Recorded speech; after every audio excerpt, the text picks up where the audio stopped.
Hello everyone, welcome to Lounge Talk with Miss Sunita. Lounge Talk is a weekly expression of opinions, ideas, and experiences from individuals making an impact in this world. The idea of Lounge Talk is to showcase the extraordinary steps these individuals have taken to make an impact in their world. Hello everyone and welcome to the Lounge Talk with Miss Sunita. In the lounge I'm with Pastor Charles Victory Mwanza, the founder of Saints of Salvation Chapel. Sure. Pastor, sir, you're welcome. Thank you so much. It's an honor to be here once again. And how are you? I'm very fine. I'm blessed. How's the ministry? Wow. It's growing by God's grace. By God's grace. Sure. Wow. Pastor Charles is a writer, a musician, a minister of the gospel. Yes. And a teacher as well. And a teacher. Wow. It's everything. Sure. It's a package. But we'll talk about being a writer. There are so many people out there who would love to write. Even in the Bible, it's filled with great writers. We have David, Daniel, Apostle Paul, great writer of all times. Even up to now, we are still reading, we are still benefiting from what they wrote a long time ago. So to begin with, Pastor Sir, who is a writer? Okay. Thank you so much for viewers that are watching. Thank you. Okay. Wow, what a question. Who is a writer? Okay. In defining the same question, the term a writer, I would say a writer is simply anyone who writes. Now let me just break it down so it sounds more sure.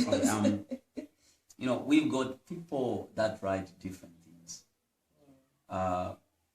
Let's go into music, for example. People that write music, they are called songwriters. People that write books, they are known as authors. And we also have people that write movies as well. So anyone with the ability to write a story, a song, is a writer. Sure. But in this case, we're talking about books here. Sure. So anyone that is able to write a book, sure, is an author. Sure. Run us through your journey, your writing journey. Wow. I started, or had the dream of writing books as I was reading books as well. I check out this book by Pastor Chris. Wow, this man can do it. I think I can also do that as well. And it just motivated me to do that as well. That's how I started also writing. I wrote, there's a book that I wrote. It's called Positivity for a Positive Life.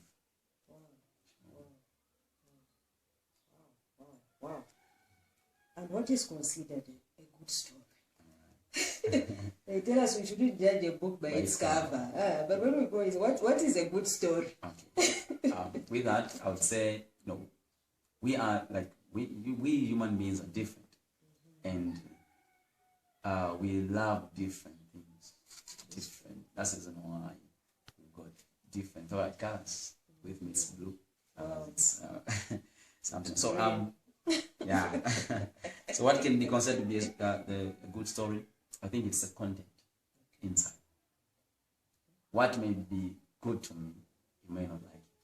So the type of the story that is inside, the content, what is found inside.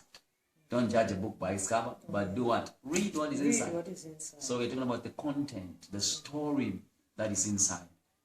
So it will determine if it's nice or if it's good and bad. And by the way, I think there is no bad story.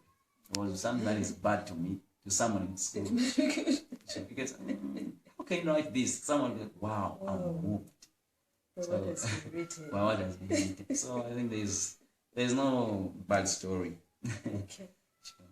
And every writer will say the opening sentence is the hardest. In your case, how do you start that opening sentence as you are writing your books? So we're talking about the intro now. The intro, because the intro will give the appetite now to people. Okay, wow, let me try to. Actually, as you come up with the first or the opening sentence, first of all, you need to understand the content, the main body, the whole idea, what you're writing about, and look at it. So what can you get from there that will attract people to read further? Just when they read the first part of the story, what will attract them? You get out the best ideas from there, from your main body, the things that you are prepared that you are going to write. The best ideas, we put it on the first page, of course.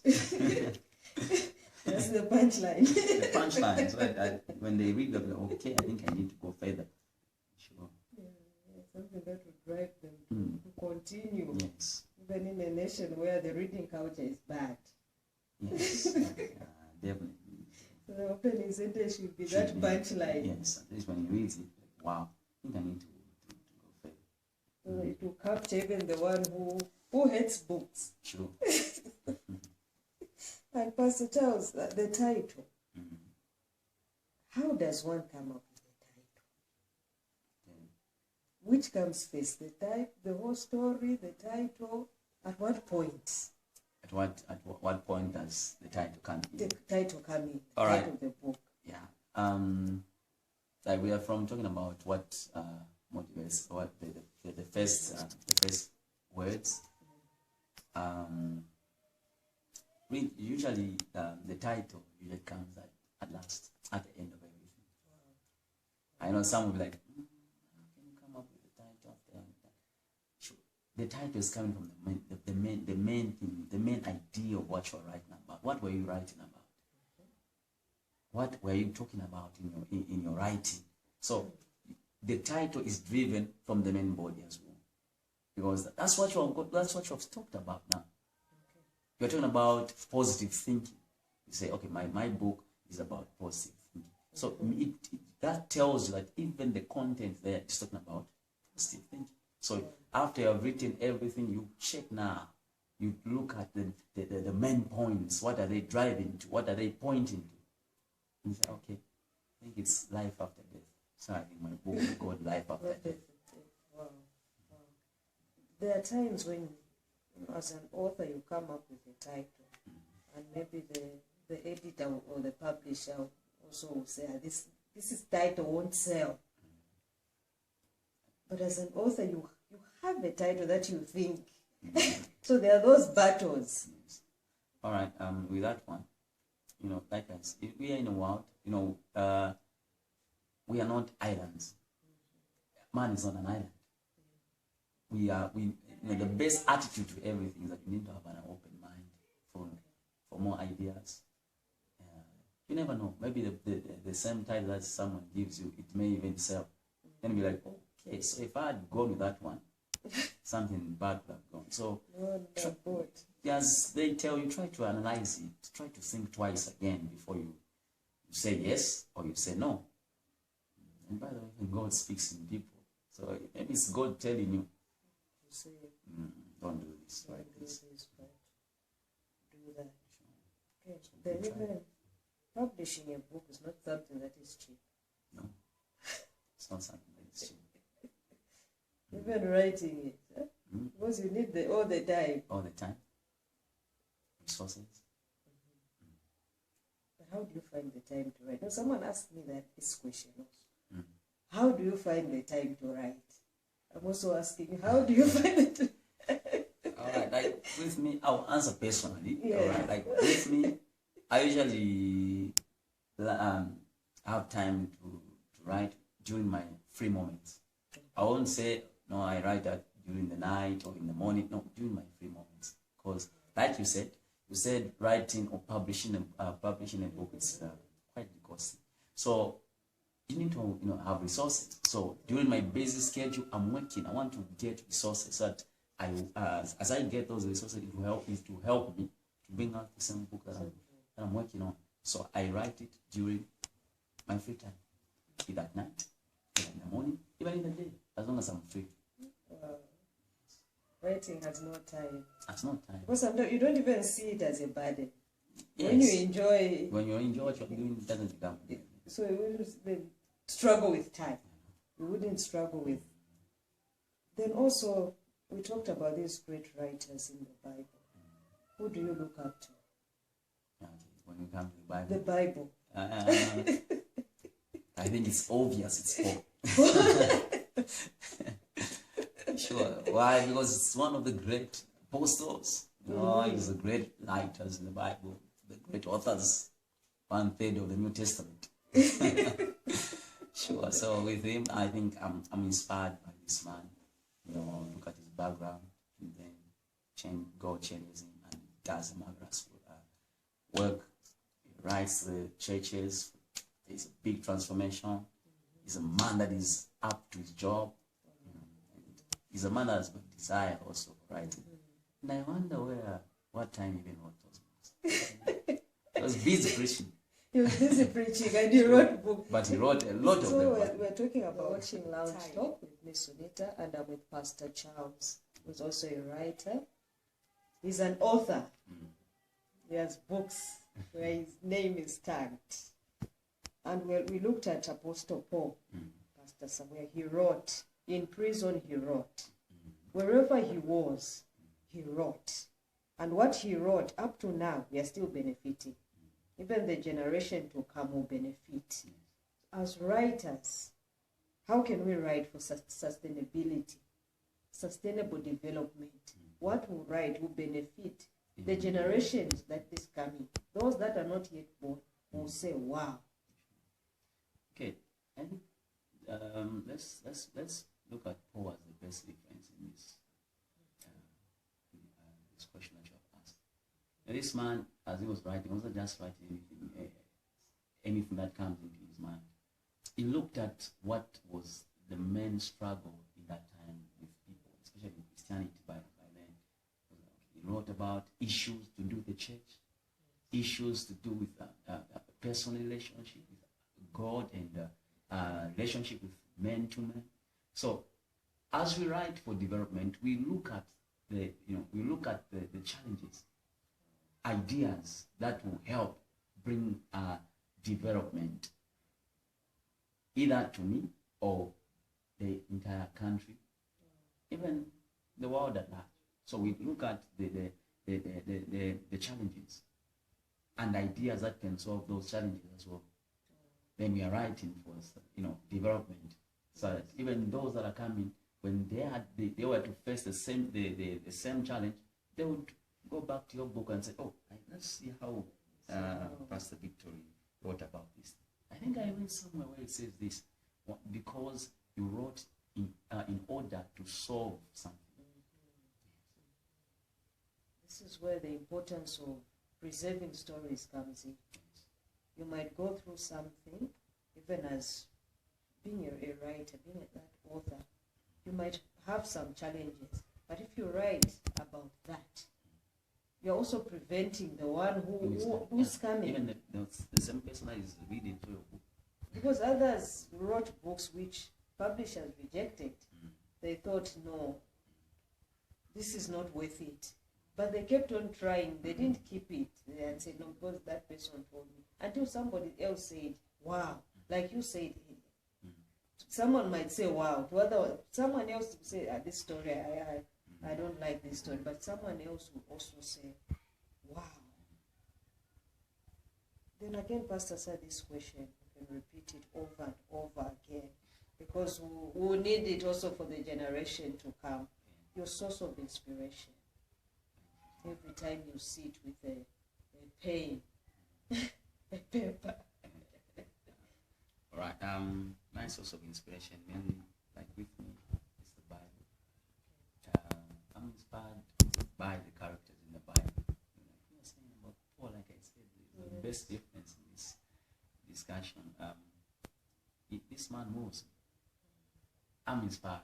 He's a person that is writing to a lot of people, a lot of churches. He's a person that is moved by the Holy Spirit, and also even me as well. I don't just write from it out. I inquire also from the Holy Spirit as well. Okay, what do I do? Because Apostle Paul, he wrote everything. Even when he was beaten, he said, I was whipped, 39 minus 9. Those are the slashes I was given. He wrote everything, that even in my ministry journey, I was beaten. Sure. I was jailed. I fought a good fight. I did this. I finished the race. Wow. Pastor, sir, give us a takeaway to the person who says, I was thinking of writing a book. Okay. Sure. Resources, everything. Yes. Discouragement from people. Yes. Wow. Viewers out there, one thing that we should understand is that as God has placed us upon this earth, we have not just come just to pass by. We have come that we leave a mark, a legacy. And writing is one of them. We are talking about Paul here, Daniel. These men have left legacies. Why? Because of what they wrote. So once you think of giving up on what you have in your mind, just please, it's costly. I know that you are rejecting your legacy. I think that those upcoming writers, can they come for mentorship? Where can they find you, Pastor? So you can give them okay. If it is your phone number. mentor those that are upcoming. All right. Okay. For those that want to, like she said, now I'm bragging. As a mentor so, now. you can like my page. It's Charles Victory Mwanza, and should I also give them my contact? Please, sir. Please. All right. My contact is 0961 66 60 38. Let me repeat again. Yes, it's sure. 0961 66 60 38. You're welcome in advance. Don't say no. You're welcome. Sure. If he refuses to mentor you, call me. Sure. Pastor, sir, we are grateful. Thank you but so much. I believe you mentor those that are coming. So it's a great honor. Because there are so many who want to write, but they don't know how. How do I go about? Where do I start from? But you have been there, and you have overcome all the challenges. Thank you so much, Pastor. It's an honor being here. Wow. Thank you so much, even those that are watching us. It's nice to be watched. Amen. That was Pastor Charles from Saints of Salvation Chapel, who is also an author. This has been the Lounge Talk with Miss Sonita. Till next time, goodbye.